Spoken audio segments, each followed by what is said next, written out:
Assalamualaikum warahmatullahi wabarakatuh. Perkenalkan, nama saya Zakti Maulana Ibrahim dari Prodi Pendidikan Agama Islam semester 3 mata kuliah Psikologi Kepribadian. Dosen pengampu Ibu Tati Mamlakah. Di sini saya akan menjelaskan materi saya yang berjudul Psikologi Ego oleh Anna Freud. Guna memenuhi tugas dari mata kuliah Psikologi Kepribadian, di sini saya akan menjelaskan biografi Anna Freud.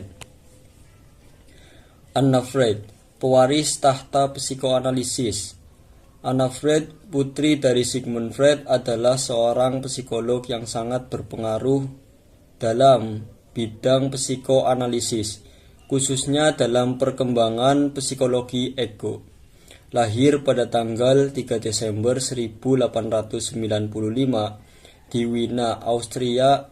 Anna tumbuh dalam lingkungan yang sangat intelektual dan sejak kecil sudah tertarik pada dunia psikologi. Kontribusi signifikan. Anna Freud dikenal karena kontribusinya yang signifikan memahami perkembangan psikoseksual anak-anak. Ia memperluas teori ayahnya dengan fokus pada ego, bagian dari kepribadian yang berfungsi sebagai mediator antara id, dorongan dasar, dan superego, moralitas. Psikologi ego. Anna Freud mengembangkan konsep psikologi ego yang menekankan pada kekuatan ego dalam menghadapi konflik batin dan dalam adaptasi terhadap lingkungan. Mekanisme pertahanan diri. Beliau juga melakukan penelitian mendalam tentang mekanisme pertahanan diri yang digunakan oleh individu untuk melindungi dari kecemasan. Beberapa mekanisme pertahanan yang terkenal adalah penindasan, proyeksi, dan rasionalisasi. Psikoanalisis anak. Anna Freud adalah pionir dalam bidang psikoanalisis anak. Ia mengembangkan teknik-teknik khusus untuk bekerja dengan anak-anak, termasuk permainan dan observasi langsung. Warisan Anna Freud. Warisan Anna Freud sangatlah besar. Teori-teorinya telah memberikan kontribusi yang signifikan dalam bidang psikologi perkembangan, psikologi klinis, dan psikoanalisis. Anna Freud mendirikan Hampstead Nursery dan Hampstead Child Therapy Course di London, yang menjadi pusat pelatihan bagi para psikoanalisis anak di seluruh dunia. Kisah pendidikan Anna. Anna Freud, putri dari Sigmund Freud, tumbuh dalam lingkungan yang sangat intelektual. Pendidikan formalnya didapatkan di sekolah-sekolah swasta di Wina, Austria.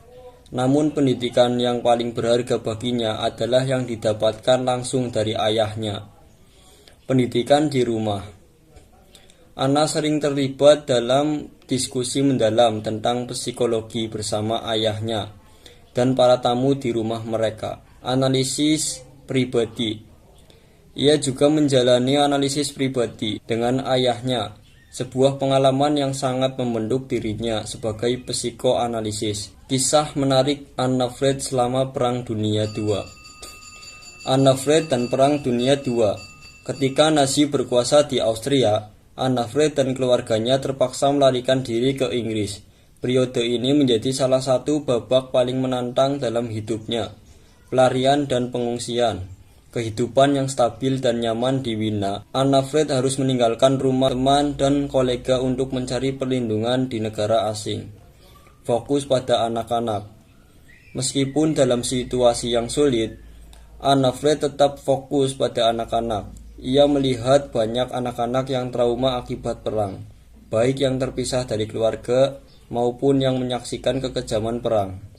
Kesimpulan dari pembahasan ini yaitu Anna Freud adalah seorang tokoh yang sangat penting dalam sejarah psikologi. Melalui karyanya, ia telah memberikan pemahaman yang lebih mendalam tentang perkembangan psikoseksual anak-anak dan mekanisme pertahanan diri. Warisannya terus hidup dan menginspirasi generasi psikolog berikutnya. Mungkin itu saja yang dapat saya sampaikan. Tiap pertemuan pasti akan ada perpisahan. Dan di ujung cerita ini, aku hanya bisa berharap semoga kenangan indah ini takkan pernah pudar.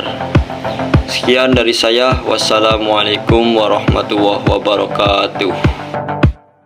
Kapan terakhir kali kamu dapat tertidur tenang?